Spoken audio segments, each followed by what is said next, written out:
GPU, when it comes to like calculation, can do that very well. So anything that's kind of fits into that bucket, then generally the GPU's a good fit for. So obviously the solving is generally like the biggest computationally intensive thing that's done during the CAE process, but obviously on the pre-processing side. Do you see like any trends happening at the moment? Obviously we talk about CPU versus GPU, but is there anything else that's popping up right now? I think you kind of touched on the biggest one for me, which is just some of the new architectures that are out there on the hardware side. One of the things I've always thought of as being a CAE engineer is probably the fact that I feel like the CAE engineer doesn't often have enough kind of power within the organization to actually institute these changes. I think too many companies, they have a CAE process, but they never stop and like evaluate whether that process is very good. Like, you know, most people have like a continuous improvement program for their product. Right, ladies and gentlemen, I'm very excited to have Ian Pegler on my show today. Welcome.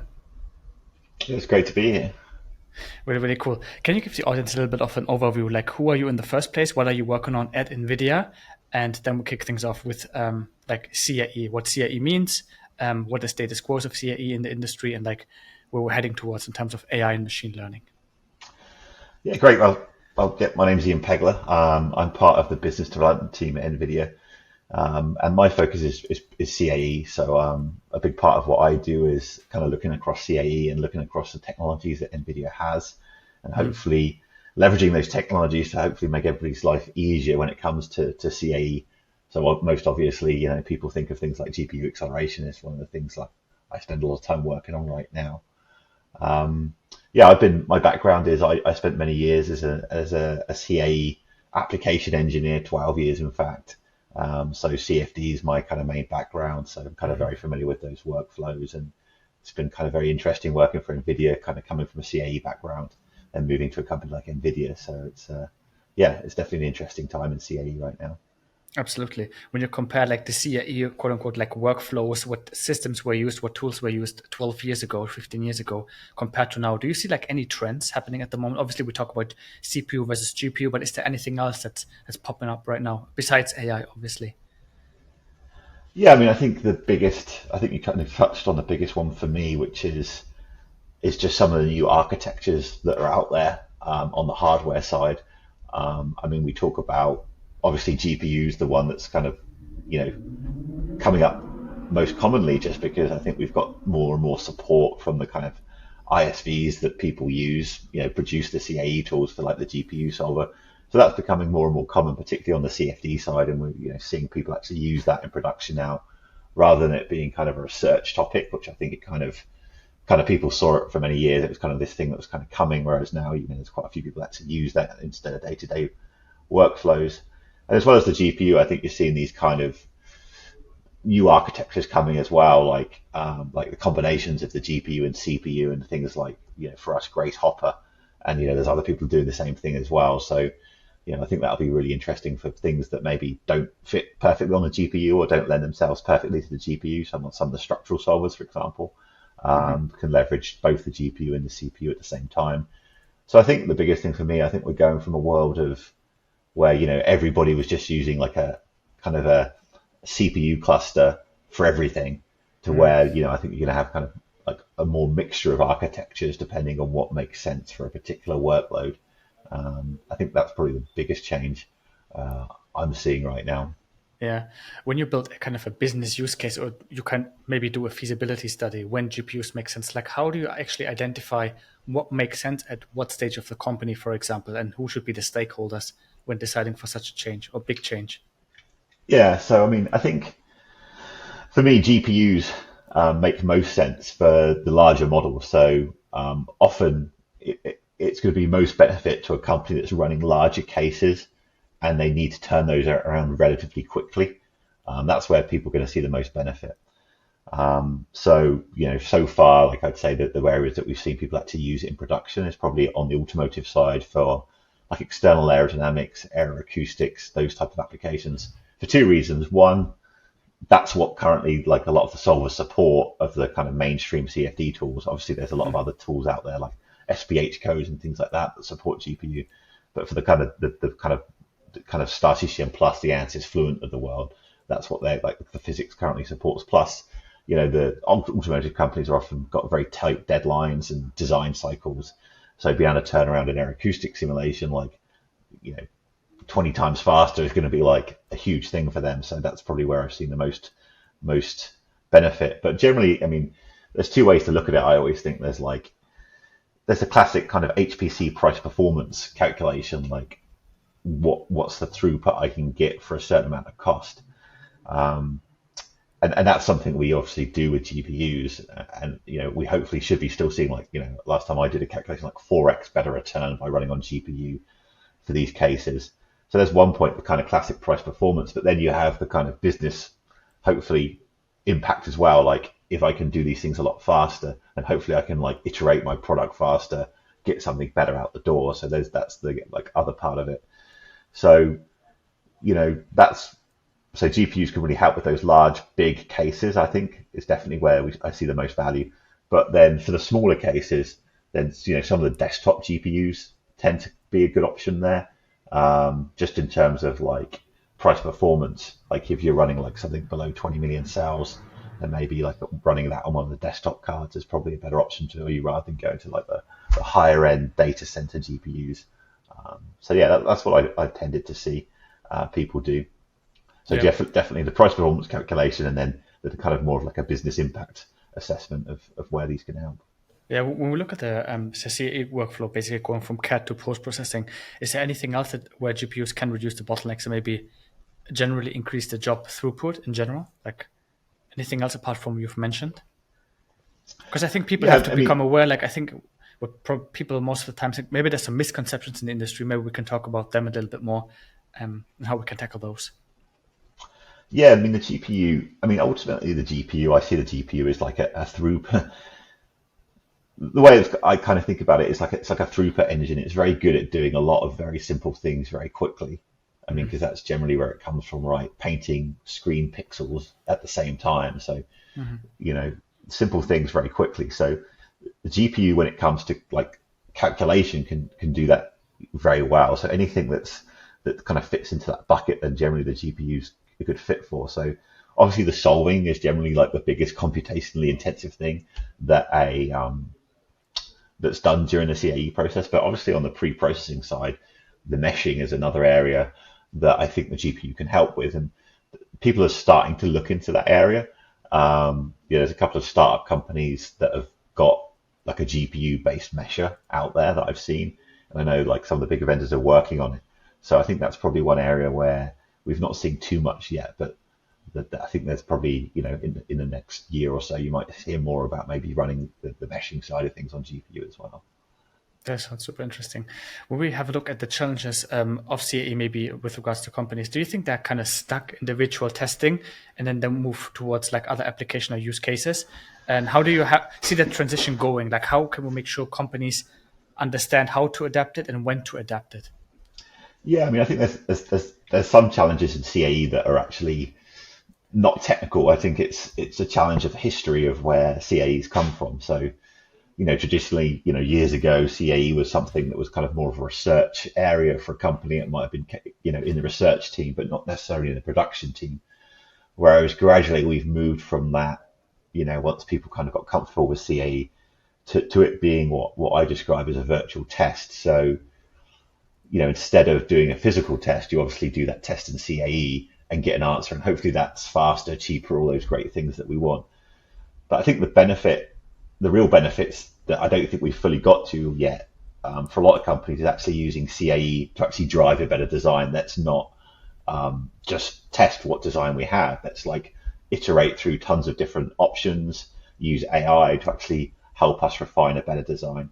And I think there's challenges to doing that. I think the first one is actually being able to run enough cases, one to train AI, and two to, if you're just doing a traditional design optimization, like run enough cases. So I think GPUs can help there, obviously, just to get the throughput up. But then I think the biggest challenge is often like the structure of the company as well. Like I've worked Yeah. with a lot of companies, like take an automotive company, for example, where you have like a design release engineer and they're in charge of this particular part, right? That's their responsibility. And they literally come to the CAE department and say, hey, here's this new part. Tell me what the pressure drop and flow rate is through it. And then the CAE department goes away, runs a calculation and gives them the answer back. So, you know, that doesn't lend itself to kind of actually having the simulation really drive a better design. They're just doing this virtual testing process. So I think sometimes the organizations, you have to kind of change a little bit where CAE and simulation fits into the kind of overall design process. And that's kind of a big change for a lot of companies.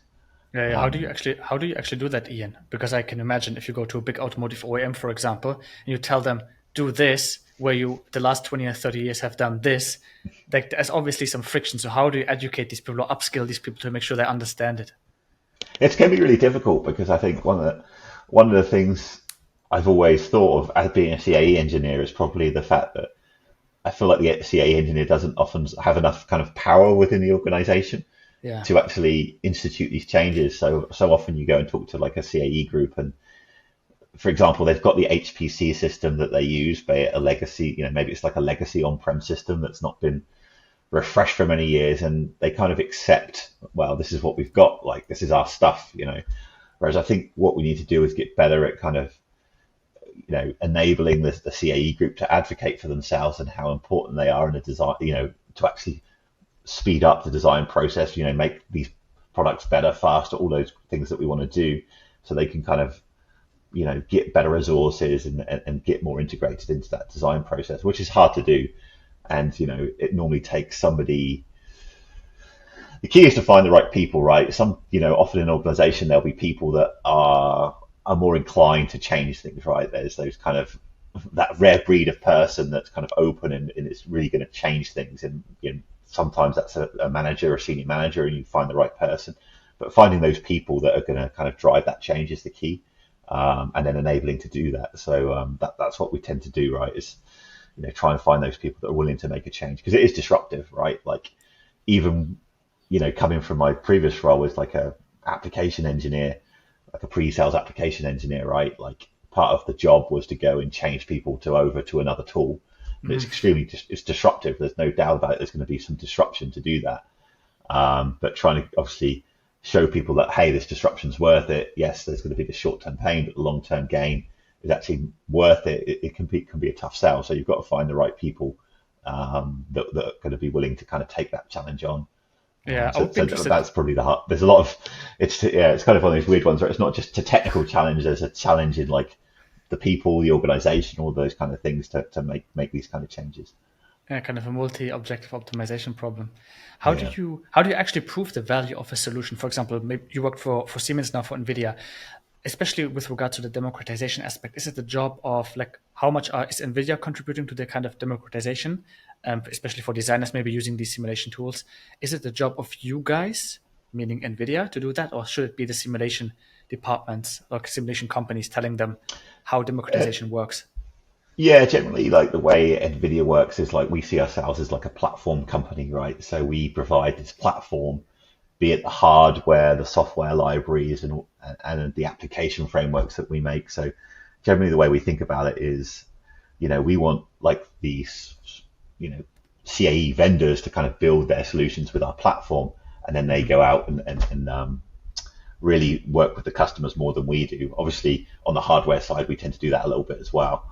And the reason for that is, to be honest, they've just got the domain experience, right, in this area. So it makes more sense for them to kind of work directly with the customers on some of these topics. But when it comes to democratization, I think there's a couple of things I'd say. One thing I think is a big change is probably the desktop GPU side. These days, I think you can do so much on a workstation with a good GPU. Like I was saying, these kind of up to like 20 million cell cases with a decent desktop GPU, you can easily churn through those really quickly. So I think that's a big change, and I think it almost gives somebody that's maybe doesn't have access to one of these kind of large fancy HPC clusters the ability to actually have almost like a mini cluster on their desk by running on a couple of GPUs or just one of the kind of higher end GPUs. So I think that's a big step, and probably something we haven't spoken about enough, I would say, is that option for running on those desktop GPUs. So I think that'll be a big change, particularly as the solvers and the tools out there support GPU solvers more and more, which we seem to see month by month that kind of growing. Yeah, I think what a lot of people, especially in the marketing departments, are struggling with is maybe showing the value, also product teams, showing the value of a software solution or like the ROI to companies, especially when it's like a disruptive force, right? Acting on existing, I don't know, structures, I would say. How do you actually prove that added value? Is it case studies? Is it ROI calculations? How do you personally do that? Yeah, so often like anything, if someone's interested in maybe changing and using, let's take the GPU solver for example. Hmm.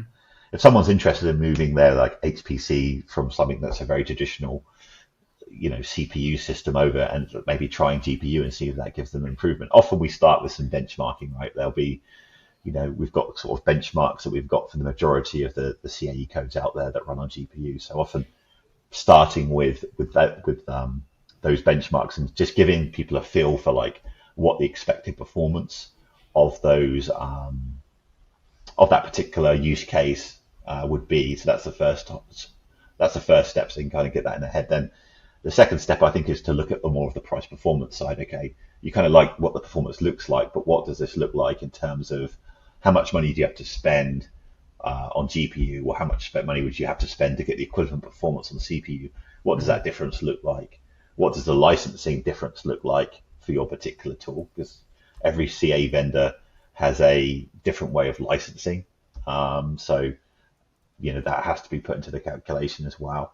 And then once you kind of get a good feel for the price performance side of it, then maybe doing some benchmarking on their actual problem is probably the next step. Often in a large company, there's probably somewhere that someone's already got some GPUs, so maybe running on those or working with one of our a cloud vent partner, or getting a couple of systems on prem or even through us, and actually running some cases. And there's always some hiccups. There's always something to figure out of why they're not seeing the performance that they expect to see. But often, there's some old post-processing artifacts in there that are forcing it back to the GPU or something like that.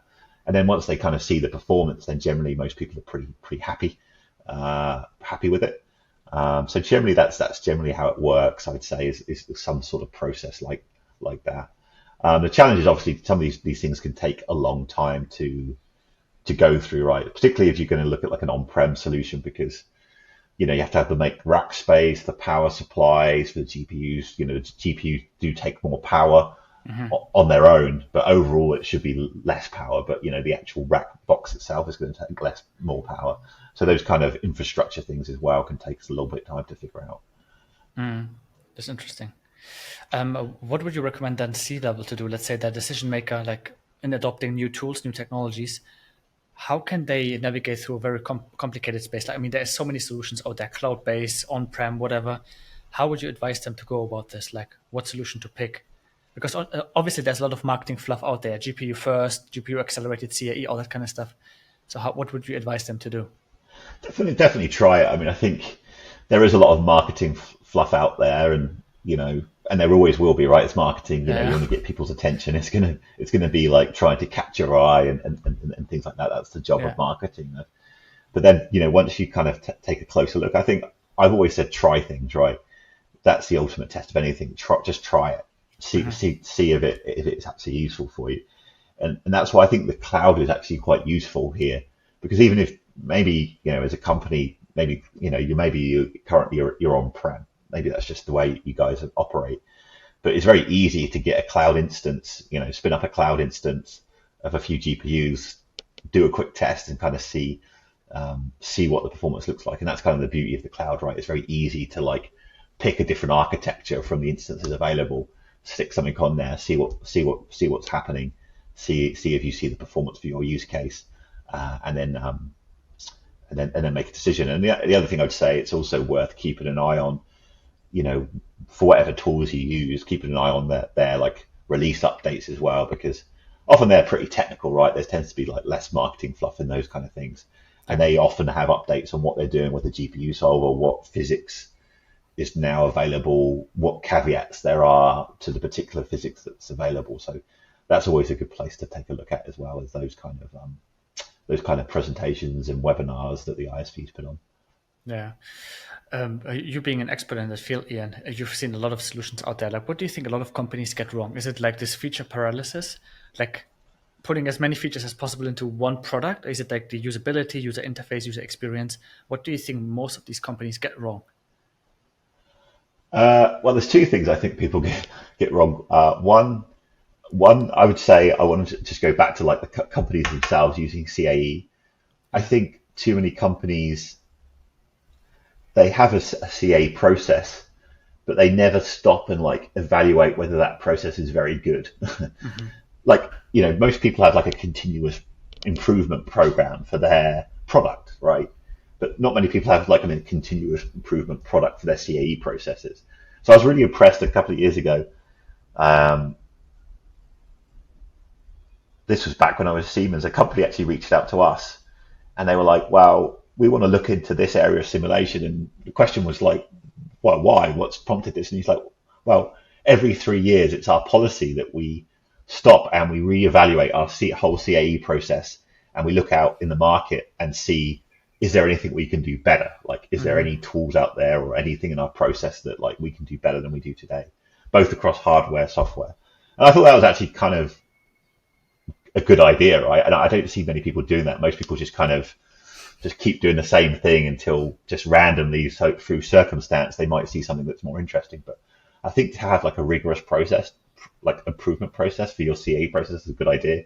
Maybe it's just that every 3 years as a team, you kind of sit down and review what you're doing and look at the bottlenecks and see if there's anything out there that can make it faster, be it software, be it hardware, whatever it might be. I think that makes a lot of sense. So I think that's one thing that I would, I think people can do better. As far as like on the software side, um, that's a difficult one. I think the biggest challenge I see for CAE vendors is CAE is complicated, right? We're trying to simulate physics. We want to simulate everything, right? We want to have these digital twins and we want to simulate everything. But to be able to simulate everything, it's kind of hard because you have to have so many different physics models in these CAE codes. Yeah. From your flow solver, radiation, multi-phase, combustion, like motion, chemical reactions. I mean, the list goes on and on, right? How do you make something a tool that's easy to use but covers this whole gambit of physics, right? I think that's probably the really hard part is balancing like ease of use against being able to do the complexity of the things that you need to do with CA. I think that's really hard. I don't have an answer for that, but I've always thought that's like a tough thing to do for a company, right? Is to balance those two things. And then particularly, when you get to like, multi-physics tool, like the code base becomes pretty big, right? And keeping that up to date and modern I think is a challenge. Absolutely. I was wondering, Ian, from your what was the most fascinating or one of the most fascinating use cases you've worked on so far in terms of like CFD or maybe from the design process up to like post-processing something? So, Yeah. One thing I really liked actually about working as like an application engineer is you see so many different industries. And I think that's why I did it for a long time, is because like one day you'd be working on automotive, one day you'd be working on like a marine use case, next day you'd be doing like food and beverage or something like that. mhm. So I always appreciated seeing all these different kind of weird use cases in different industries. I found that really interesting. I found that honestly the ones that I found really interesting was two always stood out. I always found the marine side of things to be actually quite interesting because it's kind of quite challenging to do you know free surface analysis, get like the right trim of a ship or something like that, like all those kind of things. I think the marine side's kind of compared to a tow tank and all that thing. So I always found the marine CFD actually really interesting. I also found the food and beverage side of it really interesting. Like I remember doing this one particular use case where for a company, it was just like a test where they're basically making mayonnaise, right? And they had like a production line of mayonnaise, and then they were kind of squirting the mayonnaise into a jar, and then obviously they want to do that as quickly as possible. But kind of mayonnaise is interesting. It's like a non-Newtonian fluid, so you've got quite interesting fluid properties, and it looks really kind of cool when you simulate it. And then you've got the mesh motion of the like jar going past and a nozzle coming down, and so it's actually quite a complicated simulation problem. So I always remember doing that and thinking actually that was kind of a really fun one to do. So some of those kind of I think people think of CFD and they think of like external aerodynamics all the time, which is Yeah, interesting. But some of the other use cases I think are actually kind of more can be kind of challenging and just a little bit more interesting than something different, you know. yeah, really cool. Definitely, we also have to talk about machine learning slash artificial intelligence. How much do overall will AI play? Obviously, I think it's kind of a trivial question, and there's a trivial answer to it. But like, where is Nvidia using AI slash ML in the CFD space or simulation space in general? Yeah, so um, I think there's still one thing I'd say is there's still a lot of like research and work to be done out there to figure out what the right models or combination of models are for a lot of the CAE use cases. Hmm. I think there's been some awesome progress, um, both from the more established ISVs and obviously some of the startup companies that have come out. So I've been really interested to see some of the things they've been doing on real industrial use cases. So that's been really cool. As far as Nvidia ourselves, obviously we developed Modulus, which is like a framework. Again, it's Hmm. not supposed to be used as like an end user like tool, but it's more of like a framework that you can kind of build tools off of.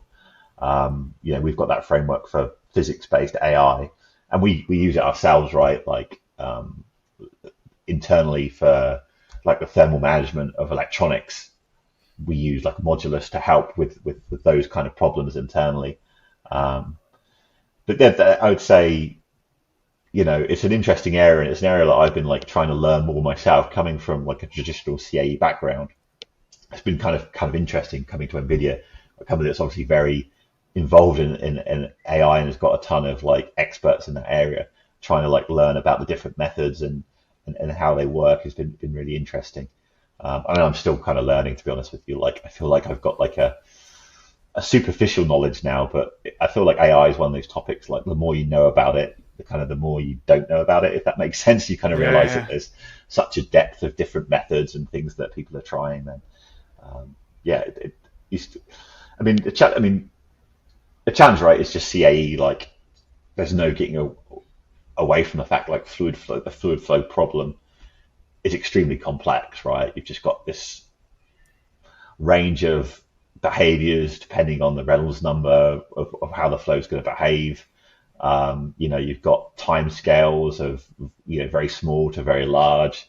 So all of those challenges that have always been there for CFD still are challenges when it comes to AI, right? And making sure you've got enough data to cover the range of areas that you're particularly interested in will still be a challenge. But I mean, the reality is most companies do the same thing, right? You know, if you make an HVAC system day in, day out, you're doing HVAC CFD. So you do, there is generally a repetitive nature to what you're doing. So that tends to lend itself to having some kind of AI based early design tool to hopefully give some insight before moving to like a full CFD solution. So I definitely can see it being useful for early insight into a particular design. I think like it's going to be perfect for that. But one thing I would say, that's hard. That's a harder problem than sometimes people make out, because often people are like, wow, it's going to give AI is going to give us some early insight into our design, so it doesn't have to be super accurate. But the challenge is it kind of has to still be pretty accurate, because if you're designing a car, then the key for your early insight is to tell you whether an improvement you've made to that car is actually going to give you more or less drag. So even though you might accept that it's 3-5% off as far as the actual number, the challenge is if that 3% or 5% is in the wrong direction, then it's useless, right? So that's a challenge. It still has to be directionally correct.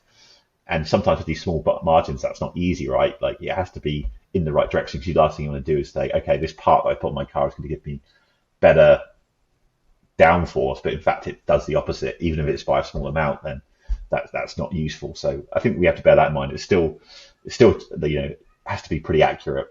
So there's that side of it, like the early insight. And I think for CFD, for example, like an AI based initialization, like instead of just guessing or putting a fixed value in for your initial conditions, then using an AI as like a preconditioner for your solution, I think is a good idea. And I think you'll probably see things like, and there's some papers actually. There was one presented at GTC where actually combining AI with a traditional physics solver, I think makes a lot of sense for me. So say you're kind of iterating through your solution. Okay, let's do like 5 of those iterations using an AI solver that's super fast, and then let's do like one every so often with the physics solver to kind of correct what the AI is doing. Those kind of I see. approaches, I think, will be very interesting. I expect to see more of that Mhm. out there in the future, because I think then you still get the validation that hey, there is actually a real physics solver in here solving the equations. Because obviously people always engineers are skeptical people, right? They're always going to look at things like AI the first time and be like, is this producing the right answer? So I think if you've got the combination of those two things in there, I think that kind of gives people a little bit more faith in the answers. Probably also the question: would you sit in an airplane if it was completely designed by AI? At this stage, probably not. But I'm not sure how it's going to change in the next 5 to 10 years. Speaking of which, how do you think the job description of an engineer, and also like the way we do CAE in general and simulations will change in the next 5 to 10 years? Also, when we talk about AI, will the engineer be less hands-on and just more like the one criticizing or checking the simulation, or how do you see that happening? I think that there's some similarities to me between CAE and AI when it comes to like how people kind of perceived it as being this kind of like black box that an engineer won't have to, they'll be so involved with, I guess. And I think, when you look back at CFD, people were like, or CAE, people were like, oh, this, the engineers, they'll just click a button and they'll get answers and, it'll kind of reduce I don't know, the input of the engineer and a little bit. And I kind of see that same arguments coming with AI. And I think the reality is, and this is my personal opinion, I think to be a good engineer, you have to understand what you're doing and you have to understand the underlying principles and methodologies that you're employing. And I think that's always been the same with CFD. I think to be a good CFD engineer, you don't have to be a developer, right? You're not developing a CFD code day in day out, so you don't have to have this like deep level of understanding of how every single physics model is programmed. I mean, it's good to do it, and I think most of us kind of do that at school. But when it comes to your day-to-day work, I think it's important you understand the models, kind of have an understanding of how they work, what the methodologies are, because there are so many like things that will trip you up otherwise. I think if you don't understand the underlying technology of what you're using. So that's always been my opinion when it comes to CFD. Like, you don't want to be a click button person because you'll end up producing nonsense. Same when it comes to AI. Like, I think as an engineer, you'll still have to like understand the different how the fundamentally AI works, like what the methodologies is, what a neural network is, how's it trained, you know, those kind of things. Also, what the different models are out there, like what's the different options and what's the advantages, disadvantages of those models. So then you can make informed decisions about, okay, what model am I going to use for my particular problem? What model is going to make the most sense? So I still think there'll be that need for that kind of level of understanding of an engineer. And I think that's what people would expect of an engineer as well. Like Yeah. if an engineer comes and walks into a room and says, here's my result, personally, I'm still going to expect them to be able to like talk about how that result came about, right, in a reasonable level of technical detail. I think things will get a little bit easier because I think what will happen is I think we'll start to see more engineers come out of school with a background in AI. So I think the challenge is at the moment you've got like a lot of legacy engineers like myself that have never done AI in school. So for us, it's like we have to learn this almost new field, which is super interesting. Like I've actually kind of enjoyed like in my own time just reading up on the different methods and things like that. But I think as time goes on, you'll have more and more engineers come into the workforce that have got a background in AI and have kind of done it from the start, so they'll be able to understand those methods a little bit more. Similar to what happened with CAE, right? I'm sure now CAE is taught in schools, and people come out of school with a good, reasonable understanding of CAE applications and how they work. So yeah, I think it's just a similar process, I guess, with what happened with CAE. Absolutely. One of the last questions I have for you, Ian, is what is NVIDIA working on for us simulation enthusiasts in the next couple of months, quarters, years? Yeah, so I think it's a case of more bigger, faster GPUs, right? That's always going to make speed things up. So um, I mean, take CFD. I mean, when it comes to CFD performance on GPU, the biggest bottleneck has always been memory bandwidth. So pretty much from some of the runs I've did, I can pretty much predict how fast the CFD code is going to run on GPU by just looking at the memory bandwidth. Like if I've run it on, a GPU that's got 2 terabytes per second of memory bandwidth, I can almost multiply the difference in memory bandwidth to get the performance on a bigger GPU. So one of the things I'm super excited about is obviously the H200 GPU that's like becoming available now, just because it's got almost 5 terabytes of memory bandwidth. It's got 141 gigs of memory per GPU, so you can run bigger models on it. So I've been playing around with that myself. Someone was foolish enough to give me access to an H200 node, so I've been running some CFD, and like the performance is pretty awesome. So I think there'll just be kind of an increase in the performance again. I think you'll start to see, like I say, with like things like Grace Hopper. Actually, I can show you a Grace Hopper. I've actually got one. So the combination of the GPU, CPU for certain applications that would benefit from having the combined architecture with the fast interconnect performance, so like partially accelerated CAE codes, will Yeah. certainly benefit from like things like this. So I think we'll start to see more sort of codes that are running on these type of architectures. So that would be the one thing. The other thing I would say is, on the post-processing side, then, some of our libraries and technologies like Omniverse can do some really awesome things when post-processing. So I think there's some things that we can help with there just to make it just easier, more interactive, just look a lot cooler on the post-processing side. So I think you start to see more of those type of things as well coming down the line that will hopefully be of interest to CA engineers. And then again, like coming back to what I said earlier, I think some of the desktop GPUs now are almost like a little supercomputer you can run on your workstation for those. So those of you that mainly run on your workstations, then having a GPU will give you like a ton more power. So I think that'll be super useful. And even if you still run on an HPC system, I think be able to do some initial quick studies before you submit on your workstation will be useful.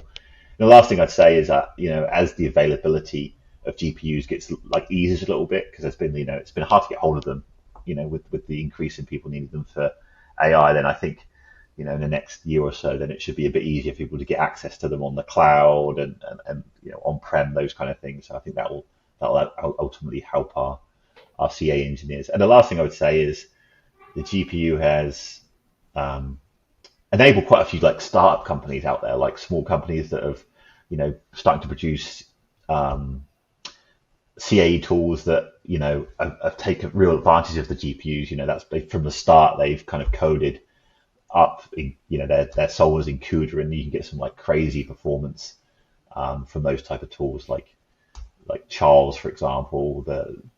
We've seen some great performance from that, M.Sc, like those Yeah. kind of tools. So you might see some more of those kind of like tools out there, I think. Yeah. Yeah. Very cool. M.Sc is doing amazing stuff, by the way. I've shared some of their videos on LinkedIn. Really, really cool stuff that they're doing. For Grace Hopper, like, I mean, the idea itself is like pretty straightforward, but why haven't we done that before? Like, is it just a manufacturing constraint or physical constraint to get these things together? Or like, how does it actually work? Like going from the idea of such a device to actually manufacturing it? Yeah. I think for us, like Nvidia never had a CPU, right? So it was always difficult for us to do, because traditionally we never had a CPU in our box of tricks, I guess. But then Yeah. obviously we've developed the ARM-based Grace CPU, specifically aimed at more like the HPC space. So it uses like the V cores from ARM, the higher performance ones. So for us, obviously, first of all, we had to like develop a CPU, which we've now done. So as well as obviously the Grace Hopper system, where you've got the Grace CPU and the Hopper GPU, we've also got just pure CPU systems like the Grace systems as well. Mhm. So those workloads that certain workloads right now that don't necessarily lend themselves right now just to running on GPU. So things like crash simulation, for example, things like LS Dyna, right? Yeah. so for us, I think that's probably been the biggest bottleneck, is like we didn't actually have a CPU to actually use, because obviously the GPU is really good at certain things, like obviously massive multi-threaded parallel calculations, but the CPUs are still, still certain use cases where CPU makes sense as well. So I think the combination of both, giving people the option to use both, will be super helpful. Really interesting. Ian, thank you so much for this podcast. Super, super insightful. I definitely learned a lot. And if people have any questions, they can probably reach out to you. I'm going to post some links also in the description for people to check out. And then, yeah, again, thank you so much. All right, thanks.